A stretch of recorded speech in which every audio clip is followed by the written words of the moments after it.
అంబటి రాంబాబు నీచంగా నికృష్టంగా సంస్కారహీనంగా ప్రవర్తిస్తాడనేటువంటి మాట ప్రజలందరికీ తెలుసు. కానీ మరింత బరి తెగించి బజారు భాషతోటి రాజకీయాల్లో ఎవరూ మాట్లాడే విధంగా మాట్లాడడం అనేది మొత్తం కూటమి నాయకులు మేము అందరూ మాత్రమే కాకుండా రాష్ట్ర ప్రజలందరూ కూడా చీ అంటున్నటువంటి సందర్భాన్ని ఈ సందర్భంగా తెలియజేస్తా ఉన్నాను. అంతేకాదు రాజకీయ నాయకుడిగా మాత్రమే కాకుండా అసలు ప్రజా జీవితంలో ఉండడానికే అంబటి రాంబాబు అర్హుడు కాదనేటువంటి మాటను కూడా ఈ సందర్భంగా తెలియజేస్తున్నాను. కొంతమంది దీనికి ఏదో కులం రంగు కులవాలనేటువంటి ఆలోచన చేస్తా ఉన్నారు.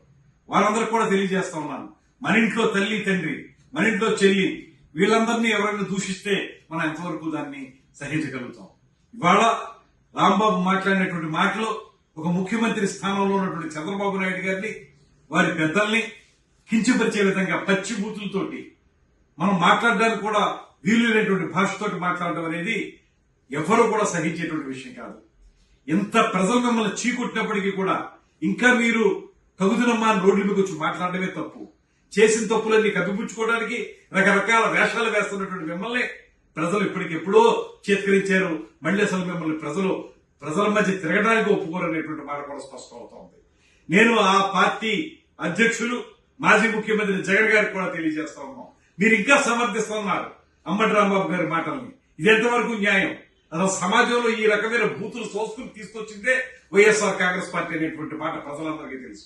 అటువంటి సందర్భంలో ఇంకా ఇప్పుడు దీన్ని సమర్థించడం ద్వారా, పత్రికా ప్రకటన ఇవ్వడం ద్వారా మీరు మరింత దిగజారనేటువంటి మాటని ఈ సందర్భంగా తెలియజేస్తూ, ఇలా చేయటం వల్ల ప్రజలు మిమ్మల్ని చేదరించడం మాత్రమే కాదు, రేపొద్దు నుంచి ప్రజల మధ్య తిరగడం కూడా చేస్తారనేటువంటి మాటను కూడా తెలియజేస్తూ, ఎప్పటికైనా మానుకోకపోతే తగిన బుద్ధి ప్రజలే తెలియజేస్తారనేటువంటి మాటని హెచ్చరిస్తున్నాను.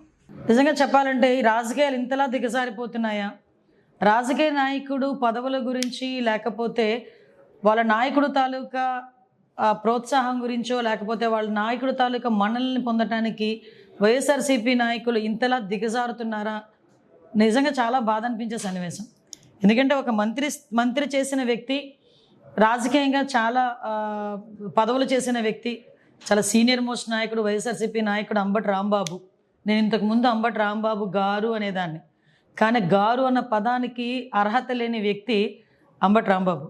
అంబటి రాంబాబు ఈరోజు ఒక చంద్రబాబు నాయుడు గారి గురించి మాట్లాడిన భాష, నేను ఒకటే సూటిగా అడుగుతున్నా, నీ భార్యకి కానీ మీ తల్లిగారికి కానీ ఒక్కసారి నువ్వు మాట్లాడిన భాష ఏదైతే ఉందో ఒక్కసారి చూపించి, నేను మాట్లాడింది కరెక్టేనా అని మీ తల్లిని అడగండి, లేకపోతే మీ భార్యని అడగండి, లేకపోతే నీకు కూతురుంటే మీ కూతురుని అడగండి, అది కరెక్టే అని వాళ్ళు ఎవరైనా నోటి నుంచి చెప్తారేమో ఒక్కసారి ఆలోచన చేయండి.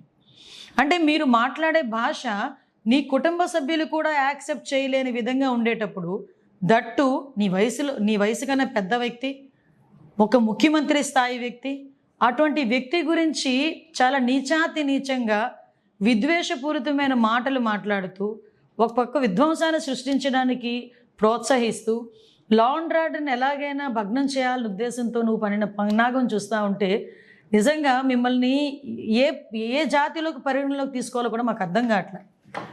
ఒక చెప్పాలంటే నీలాంటి గురించి మాట్లాడాలంటే కూడా సిగ్గనిపిస్తుంది. ఎందుకంటే ఈరోజు పోలీసులు నిన్ను అడ్డుకుంటే అసలు విషయం ఏం జరిగిందో కూడా ప్రజలందరికీ కూడా తెలియాలి. ఒక ఫ్లెక్సీలు తొలగించే విషయంలో మీరు వస్తాను అంటే డిపార్ట్మెంట్ నుంచి చాలా క్లియర్గా ఇన్స్ట్రక్షన్ వచ్చింది, మీరు అదే పని మీద కనుక అక్కడ వస్తే ఇబ్బంది పడతారు, మీరు అక్కడికి రాకూడదు అంటే మీరే స్వయంగా అంబటి రాంబాబే స్వయంగా పోలీసులకి నేను గుడికి వస్తాను, గుడి దగ్గర నుంచి బయట ప్రెస్ మీట్ మాట్లాడుకొని వెళ్ళిపోతాను, దానికి మాత్రమే డిపార్ట్మెంట్ పర్మిషన్ ఇచ్చింది.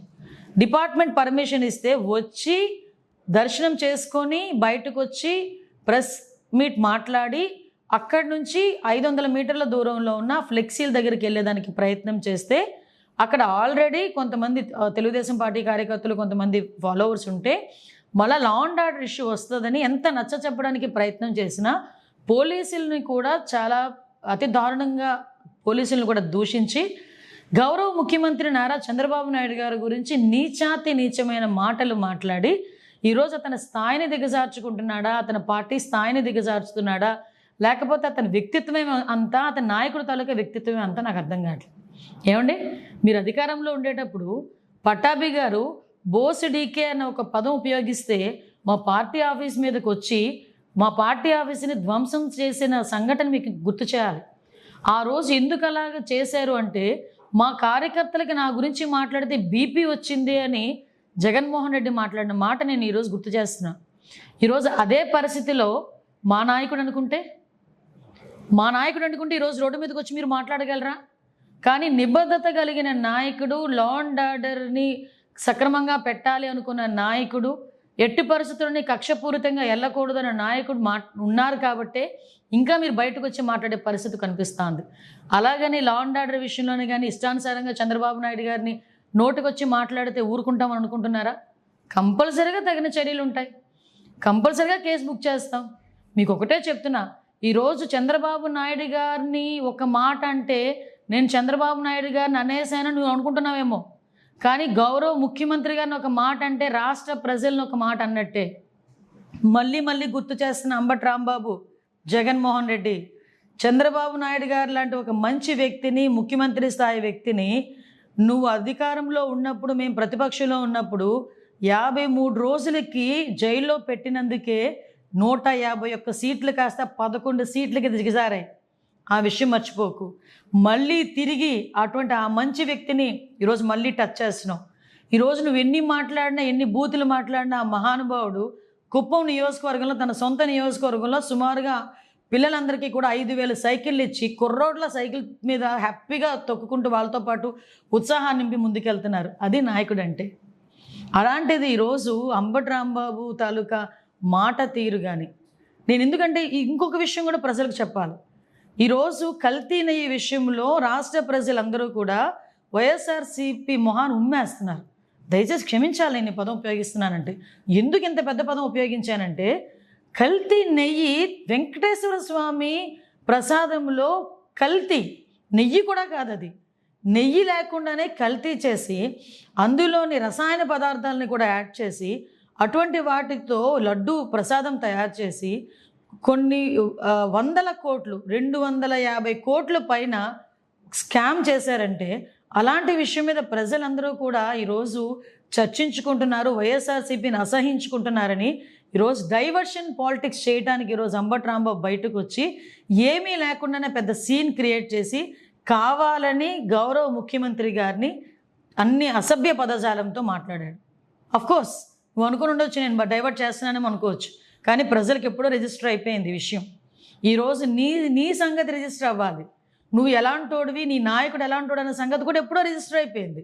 ఎందుకంటే మీ భాగోతాలన్నీ మీరు అధికారంలో ఉన్నప్పుడే చూశారు ప్రజలందరూ కూడా. మళ్ళీ చెప్తున్నా అంబటి రాంబాబు, నోటికొచ్చినట్టు మాట్లాడతాను. చంద్రబాబు నాయుడు గారి గురించి, లోకేష్ బాబు గారి గురించి, పవన్ కళ్యాణ్ గారి గురించి ఎలా మాట్లాడినా నాకు చెల్లిద్ది అనుకున్న రోజులు పోయాయి. నువ్వు ప్రజలకి సమాధానం చెప్పాలి, మా పార్టీ కార్యకర్తలకి క్షమాపణ చెప్పాలి. లా అండ్ ఆర్డర్ ఇష్యూస్ ఎవరైనా బ్రేక్ చేసినా కూడా ఎవరిని కూడా ఉపేక్షించే పరిస్థితి అయితే లేదు. ఈరోజు ప్రజా సంక్షేమం, అభివృద్ధి మాకు ఎంత ముఖ్యమో ప్రజా రక్షణ కూడా మాకు అంతే ముఖ్యం, ప్రజా భద్రత కూడా మాకు అంతే ముఖ్యం. ఈ ప్రజా భద్రతకి, ప్రజా రక్షణకి విఘాతం కలిగించడానికి ఎవరు ప్రయత్నం చేసినా, అలాంటి విషయాలు రెచ్చగొట్టే ధోరణిలో ఎవరు మాట్లాడినా డెఫినెట్గా వాళ్ళ మీద చర్యలు ఉంటాయి. ఈ విషయంలోని కొంచెం జాగ్రత్త వహించాల్సిందిగా మాత్రం హెచ్చరిస్తున్నాం.